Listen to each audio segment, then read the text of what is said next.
Assalamualaikum, halo semua, doa terbaik buat kalian. Pernikahan yang indah adalah idaman semua orang, tapi terkadang semua tidak berjalan seperti apa yang kita harapkan. Seperti kisah nyata kali ini, di mana pernikahan yang seharusnya menjadi momen bahagia itu berubah menjadi tragedi yang mengenaskan. Pada tanggal 15 Agustus 2009, negara kecil Kuwait di Timur Tengah menyaksikan tragedi yang paling mematikan dalam sejarah negara itu, di mana kejadian tersebut menghebohkan seluruh dunia. Tragedi mengerikan itu akan selamanya tertanam di benak warga Kuwait, di mana menyebabkan satu-satunya negara yang menerapkan hukuman mati kepada seorang wanita. Hari pernikahan telah tiba, di mana seorang pria bernama Zayed Zafira berusia 36 tahun mempersunting seorang wanita yang akan dijadikan istri keduanya. Semua kerabat dan tamu undangan berkumpul dengan sukacita untuk merayakan pesta pernikahan. Sudah menjadi tradisi masyarakat Kuwait, tempat tamu undangan dipisahkan antara pria dan wanita. Pengantin wanita dan tamu wanitanya serta anak-anak akan berada di tenda pribadi, sedangkan para pria akan merayakannya di tempat yang berbeda. Malam itu di tenda wanita, tamu undangan yang berkisar lebih dari 100 orang sangat menikmati acara. Mereka menari, makan bersama, dan berpesta dengan orang-orang yang mereka cintai. Tapi tawa sukacita itu berubah menjadi jeritan menakutkan, di mana tiba-tiba tenda berubah menjadi lautan api. Tidak diketahui dari mana api itu berasal. Semua para tamu undangan panik dan mereka mencoba untuk melarikan diri. Akan tetapi sayangnya tenda itu hanya mempunyai satu pintu keluar dan tidak ada satupun perlengkapan keselamatan kebakaran.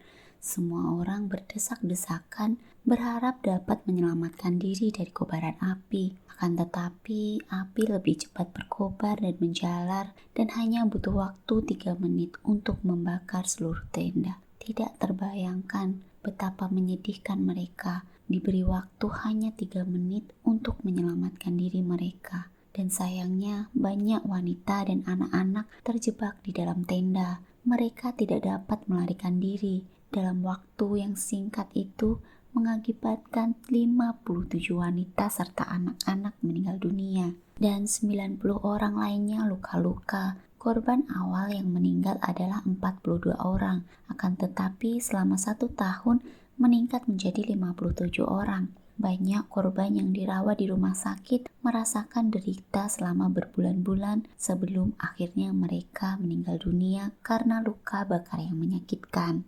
Di tempat kejadian, pemandangan yang sangat mengerikan.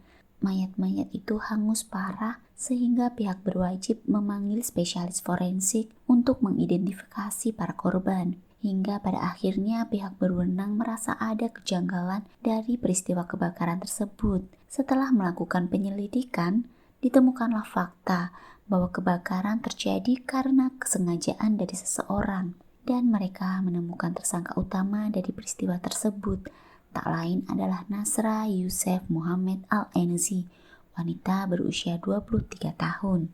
Nasra Yusef Muhammad Al-Enzi adalah istri pertama dari mempelai pria, Zayed Zafira. Keduanya menikah pada usia yang cukup muda dan mempunyai 2 orang anak, yaitu Saka 5 tahun dan Muhammad 3 tahun. Diketahui bahwa Nasra menolak pernikahan kedua suaminya tersebut hingga menyebabkan dendam pada dirinya. Seorang saksi di tempat kejadian yang ternyata adalah pembantu Nasra bersaksi bahwa dia melihat Nasra saat itu menuangkan cairan di sekitar tenda pernikahan. Saat penangkapan tanpa adanya perlawanan, Nasra mengakui perbuatannya bahwa dia telah menuangkan bensin dan membakar tenda. Pernikahan yang menjadi tragedi tersebut adalah pernikahan suami Nasra dengan istri keduanya. Di Kuwait, secara hukum negara dan agama menyatakan bahwa seorang pria diizinkan menikah atau mempunyai lebih dari 1 orang istri. Pada pernyataannya, Nasra mengatakan bahwa dirinya mendapat penganiayaan secara fisik maupun mental dari suami dan keluarganya. Hal itulah yang mendorongnya untuk membakar tenda pernikahan. Pihak berwenang berdasarkan bukti fisik dan pengakuan dari saksi dan tersangka Nasra menyatakan bahwa pembakaran tersebut merupakan kejahatan yang direncanakan dengan motif utamanya adalah balas dendam.